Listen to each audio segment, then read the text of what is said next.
নমস্কাৰ। প্ৰথমতে আপোনালোক সকলোকে মই স্বাগতম জনাইছোঁ। আজি কেচি দাস ক্লাছৰ আন এটি ক্লাছলৈ আপোনালোক সকলোকে স্বাগতম জনাইছোঁ। আজি আমি আলোচনা কৰিম JNVৰ যিটো প্ৰৱেশ পৰীক্ষা বাছনি পৰীক্ষা তাৰে কিছু আমি গণিত বিষয়ত আমি কিছু কথা আলোচনা কৰিম। গণিতৰ যিখিনি সিলেবাছ আছে সেইখিনি সম্পৰ্কত কিছু কথা আলোচনা কৰিম। প্ৰথমতে গণিতৰ যিটো আমাৰ জৱাহৰ নৱোদয় বিদ্যালয়ৰ যিটো আমাৰ বাছনি পৰীক্ষাৰ গণিতৰ যিখিনি পাঠ্যক্ৰম আছে তাতে প্ৰথম সাংখ্যিক প্ৰণালী তাৰে বিষয়ে কিছু আমি আলোচনা কৰিম। সংখ্যা আমি প্ৰথমতে সংখ্যা আৰু সাংখ্যিক প্ৰণালীত আমি জানিম প্ৰথমতে অংক মানে কি, সংখ্যা মানে কি। এই গণিতত আমি সংখ্যা লিখিবলৈ যিবোৰ চিন ব্যৱহাৰ কৰোঁ তাকে কি বুলি কয়, অংক বুলি কয়। তাৰমানে কি, কেইটা অংক আছে আমাৰ 10টা অংক আছে। কি কি? 0 1 2 3 4 5 6 7 8 আৰু 9 এই 10টা অংক আছে। এই 10টা অংকৰে আমি কি লিখো, গাণিতিক যিবিলাক সংখ্যা আছে আমি সংখ্যাবোৰ আমি লিখো। এইকেইটা কি বুলি কয়, অংক বুলি কয়। আৰু যিবিলাকৰ সংখ্যা যেনেকুৱা 12 12 45 এইবিলাক কি বুলি কয়, এইবিলাক সংখ্যা বুলি কয়। তোমালোকে জানাই এইবিলাক সংখ্যা বুলি কয়। এইটো ক্লিয়াৰ হ'লনে? এই সংখ্যাবোৰ লিখিবলৈ আমি যিবিলাক চিন ব্যৱহাৰ কৰোঁ মানে এইবিলাক কি বুলি কয়, অংক বুলি কয়। অংক কেইটা আছে আমাৰ 10টা আছে, 0ৰ পৰা 9 লৈ। এইখিনিতো ক্লিয়াৰ হ'ল। এতিয়া আমি চাম কি, এইখিনি গম পালো আমি অংক আৰু সংখ্যা, হয়নে? এতিয়া আমি চাম কি, এই যে আমি যে সংখ্যাবোৰ লিখিছো কৰবাত এটা আছে 1, এইটোক আমি কি বুলি ক'ব পাৰো, যে এটা অংকৰে গঠিত সংখ্যা এনেকৈ ক'ব পাৰো। ক'বাত আছে ধৰি ললো 23, এইটোক আমি কি বুলি ক'ব পাৰো, 2টা অংকৰে গঠিত সংখ্যা। এনেকুৱা আছে 342, এইটো বুলি কি ক'ব পাৰো, 3টা অংকৰে গঠিত সংখ্যা। এনেদৰে আমি বিভিন্ন সংখ্যা আমি লিখিব পাৰো। বিভিন্ন সংখ্যা লিখিব পাৰো। এইবিলাক কি, এইটো এটা অংকৰে গঠিত, এটা অংকৰে গঠিত সংখ্যা, এইটো বা 2টা অংকৰে গঠিত সংখ্যা, এইটো বা 3টা অংকৰে গঠিত সংখ্যা, এইটো বা কি 5টা অংকৰে গঠিত সংখ্যা। এতিয়া আমি এটা আলোচনা কৰিম নেকি, স্বাভাৱিক সংখ্যা। স্বাভাৱিক সংখ্যা মানে কি, আমি গণনা কৰিবলৈ যিবোৰ সংখ্যা ব্যৱহাৰ কৰো তাক কি বুলি কয়, স্বাভাৱিক সংখ্যা বুলি কয়। মানে কি, 1ৰ পৰা আমি কি কৰো, 1 2 3 4 এনেদৰে আমি আমি যেনে অসংখ্য আমি সংখ্যা ব্যৱহাৰ কৰো গণনা কৰিবলৈ। এই 1ৰ পৰা এই সংখ্যাবোৰৰ এই যে সংখ্যাৰ প্ৰণালী আছে এইটো কি বুলি কয়, স্বাভাৱিক সংখ্যা।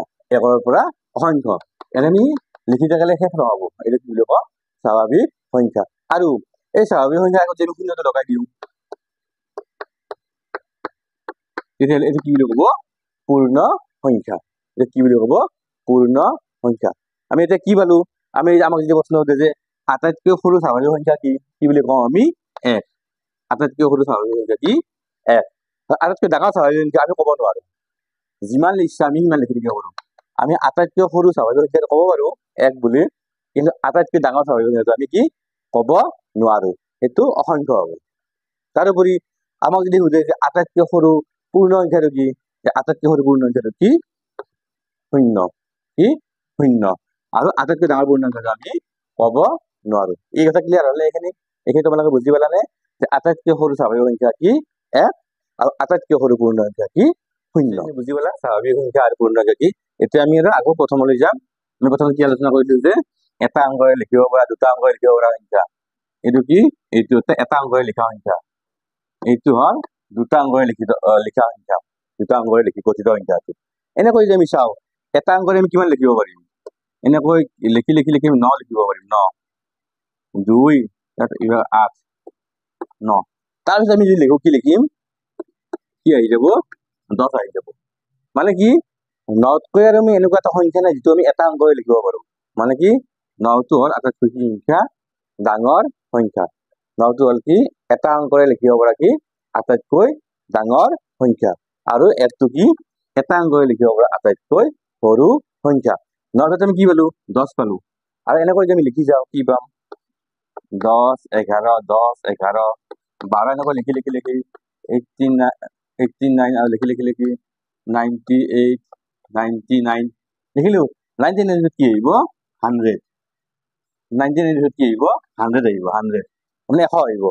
এই 99 পিছত আমি যিটো 100 পাম এইটো কি 99টো কি দুটা অংকৰে গঠিত সংখ্যা, কিন্তু 100টো কি তিনিটা অংকৰে গঠিত সংখ্যা। তাৰমানে কি বুজি পালো আমি যে দুটা অংকৰে গঠিত সংখ্যাটো এটাতকৈ ডাঙৰটো কি 99। তাতকৈ আমি আৰু এটা ঘৰ আগবাঢ়ি গ'লে কি পাই যাওঁ 100 পাওঁ। 100টো কি তিনিটা অংকৰে গঠিত সংখ্যা। তাৰমানে কি দুটা অংকৰে গঠিত সংখ্যাৰ ভিতৰত আটাইতকৈ সৰু সংখ্যাটো কি, আটাইতকৈ সৰু সংখ্যাটো কি 10। 10ত 11 আহিল, আৰু দুটা অংকৰে গঠিত আটাইতকৈ সৰু সংখ্যাটো কি 10, আৰু আটাইতকৈ ডাঙৰ সংখ্যাটো কি 99। 10 আৰু 99। তাৰপিছত আমি কি পাম 100 পাম। 100টো কি 100টো হ'ল কি তিনিটা অংকৰে গঠিত আটাইতকৈ সৰু সংখ্যা। তাৰপৰা আমি পাই যাম কি পাম 999 পাম। এইটো হ'ব কি তিনিটা অংকৰে গঠিত আটাইতকৈ ডাঙৰ সংখ্যা। ইয়াৰ পিছত আমি কি পাম 1000 পাম। এইটো কি চাৰিটা অংকৰে গঠিত। তাৰমানে কি চাৰিটা অংকৰে গঠিত এইটো হ'ল আটাইতকৈ সৰু সংখ্যা। এনেদৰে আমি সংখ্যাখিনি পাম। কি পাম আমি এবাৰ তোমালোকক কৈ দিছো, তোমালোকে জানাই, তথাপিতো এইখিনি আকৌ মনত পৰিব। যদি পাহৰিও গৈছে তেতিয়াহ'লে মনত পৰিব, আৰু যদি জানাও ৰিফ্ৰেছ হৈ যাব এবাৰ। কি হ'ব যে এটা অংকৰে গঠিত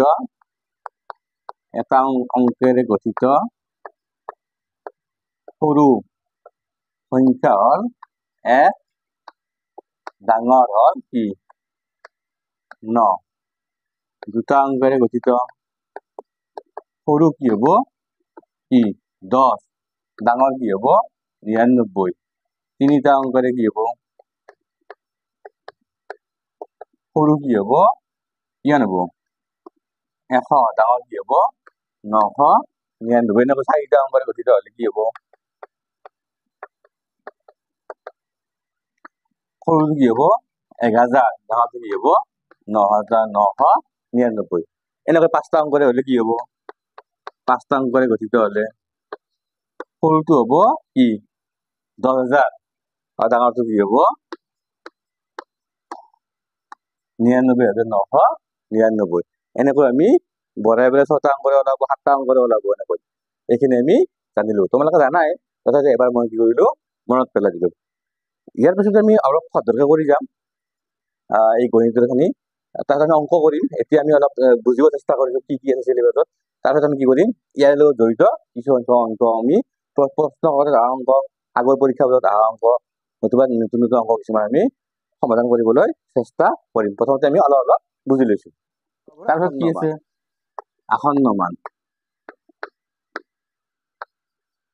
আসন্ন মান মানে প্ৰায়, যিটো একদম সমান নহয় কিন্তু প্ৰায় একেই, আৰু প্ৰায় সমান আসন্ন মান ক'ব পাৰো। একদম ওচৰৰ মান, আৰু একদম একেবাৰে ওচৰৰ মান। এনেকুৱা আমি যদি এটা উদাহৰণ দি চাওঁ, আমি 99টো কি বুলি ক'ব পাৰো, 99টো আমি কি বুলি ক'ব পাৰো 100 বুলি ক'ব পাৰো। প্ৰায় 100, অলপমান কম আছে। আমি এইটো কি বুলি কয়, এই যিটো চিষ্টেম ইয়াক কি বুলি কয় আসন্ন মান উলিওৱা বুলি কয়। আসন্ন মান মানে কি প্ৰায় সমান, কিন্তু একেবাৰে সমান নহয়, একেবাৰে কাষত সমান। এতিয়া কিছুমান কি আছে আমি নিয়ম আছে। কেনেকুৱা যদি আমি কওঁ যে দশকৰ স্থানলৈ আসন্ন মান উলিওৱা, দশকৰ স্থানলৈ আসন্ন মান উলিওৱা, তেতিয়া কি হ'ব, ধৰি ললো এইটো এটা অংক, এইটো সংখ্যা এটা আছে, এইটো এটা সংখ্যা আছে।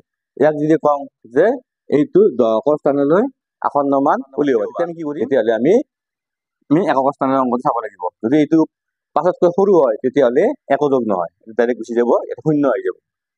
যদি এইটো 5 বা 5তকৈ ডাঙৰ হয় তেতিয়াহ'লে কি হ'ব, ইয়াতে কি আহিব এটা নিশ্চয় ধৰিব পাৰিছে। আসন্ন মান মানে কি, এইটো কি এইটো নিকটৱৰ্তী দশক স্থানলৈ আসন্ন মান। এইটো যদি কয় নিকটৱৰ্তী শতকলৈ আসন্ন মান উলিওৱা, তেতিয়াহ'লে কি হ'ব, এইটো যেনেকৈ কয় কি হ'ব, তেতিয়া কি চাব লাগিব, যদি শতকত উলিয়াব দিয়ে তেতিয়াহ'লে কি চাব লাগিব, দশকৰ অংকটো চাব লাগিব। যদি দশকৰ অংকটো কি হয় 5তকৈ সৰু হয় তেতিয়াহ'লে ইয়াতে দশক আৰু এককৰ ঠাইত কি বহিব, শূন্য বহিব, আৰু এইটো তেনেকৈ থাকিব। যদি দশকৰ সংখ্যাটো 5 বা 5তকৈ ডাঙৰ হয় তেতিয়াহ'লে কি হ'ব, শতকত 1 যোগ হ'ব, বাকী দশক আৰু এককত কি বহিব, শূন্য বহিব। এটা উদাহৰণ আমি ল'ব পাৰো। কেনেকৈ, যদি কয় যে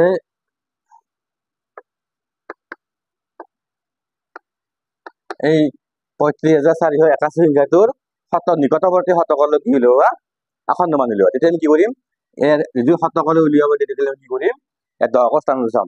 দশকত কি আছে 8 আছে, 8টো কি 8টো 5তকৈ ডাঙৰ, তেতিয়াহ'লে কি হ'ব ইয়াৰে শতকত কি হ'ব এটা এক যোগ হ'ব, তেতিয়া কি হ'ব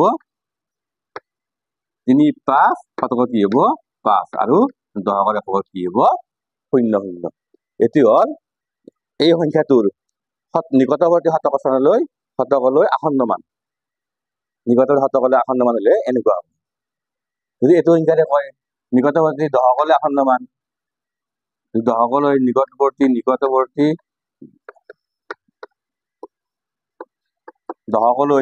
দশকলৈ আসন্ন মান, তেতিয়াহ'লে কি হ'ব আমি দশকলৈ বুলি এককটো চাব লাগিব, এককটো কিমান আছে 1 আছে, তেতিয়াহ'লে কি হ'ব দশকলৈ কি হ'ব 1টো 5তকৈ কি সৰু, যেতিয়াহ'লে একো নহয়, তেতিয়াহ'লে 8 হ'ব আৰু এককত কি হ'ব 0 হ'ব। এনেকৈ আমি কি কৰিব পাৰো আসন্ন মান উলিয়াব পাৰো। এতিয়া আমি আলোচনা কৰিম লসাগু আৰু গসাগু। তোমালোকে সকলো জানাই লসাগু আৰু গসাগু কি, তথাপিতো মই সংক্ষেপতে তৎক্ষণাতে আমি আলোচনা কৰিম লসাগু আৰু গসাগু মানে কি।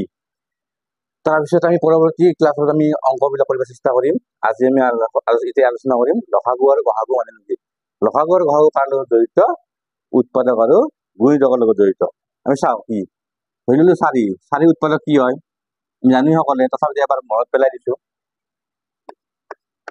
4 আমি এনেকৈ লিখিব পাৰো 1 পূৰণ 4 2 পূৰণ 2 4 পূৰণ 1। ঠিক তেনেকৈ যদি আমি তাৰ এটা সংখ্যা লওঁ 10, তেতিয়া কি লিখিব পাৰিম 1 পূৰণ 10, মানে যিটো সংখ্যাৰে আমি 4 বা 4 হৰণ কৰিব পাৰো, 1ৰে 4 হৰণ যায়, 2ৰে হৰণ যায় আৰু 4ৰে হৰণ যায় এনেকৈ। ঠিক তেনেকৈ 10ক কিহেৰে হৰণ যায়, 1ৰে হৰণ যায়, 2ৰে হৰণ গ'লে কিমান হয় 5 বাৰ, হয়নে, 5ৰে হৰণ যায় আৰু 10ৰে হৰণ যায়। ইয়াত চালে আমি কি পাম যে 4 মানে জানাই নিশ্চয়, এবাৰ আৰু জাষ্ট মই মনত পেলাই দিছো। ইয়াত কি পাম 4 উৎপাদক কি পাম আমি কি পাম 1 2 4। ঠিক তেনেকৈ ইয়াতে 10ৰ উৎপাদক কি পাম 1 2 5 10। এতিয়া আমি যে লিখো যে 4 আৰু 10ৰ কি, 4 আৰু 10ৰ সাধাৰণ উৎপাদক কি, 10ৰ সাধাৰণ উৎপাদক কি পাম, সাধাৰণ মানে কি যিটো নেকি দুটাতে আছে, যিটো উৎপাদক ইয়াৰ দুটাতে আছে। কি উৎপাদক আছে, 1টো আছে, 1 আছে 2 আছে, 2 আছে 1টো আছে, 2 আছে আর বাকি নাই। আৰু ইয়াত 4 আছে, ইয়াত 4 নাই, ইয়াত 5 আছে 10 আছে, ইয়াত নাই। মানে কি পালো 4 আৰু 10ৰ সাধাৰণ উৎপাদক কি পালো 1 আৰু 2। এতিয়া আমি যদি লিখো যে ইয়াৰ ডাঙৰ উৎপাদকটো, ডাঙৰক আমি কি বুলি লিখো গণিতৰ ভাষাত গৰিষ্ঠ। আমি যদি লিখো যে 4 আৰু 10ৰ এই সাধাৰণ উৎপাদকৰ ভিতৰত গৰিষ্ঠ কোনটো, কি লিখো আমি 10ৰ গৰিষ্ঠ সাধাৰণ উৎপাদক কি পাম আমি 2 পাম।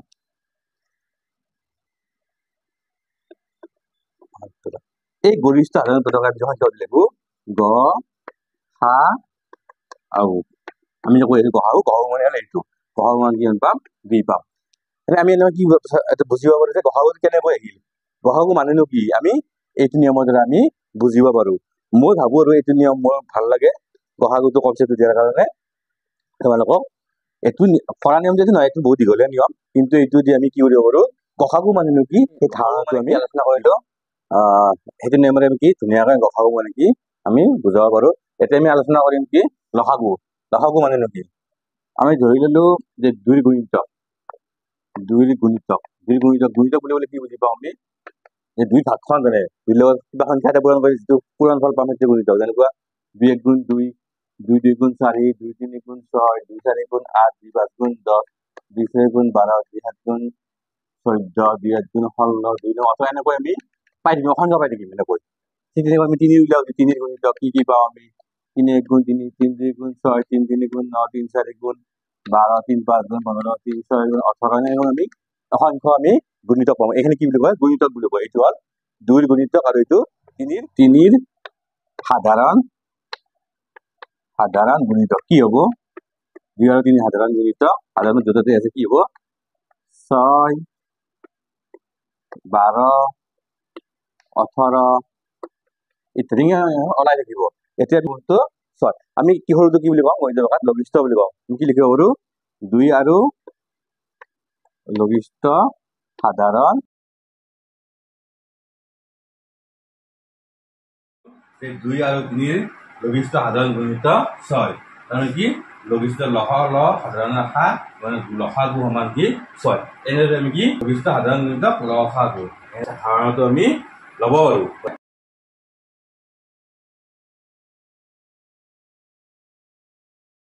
আজিলৈ এৰিছোঁ।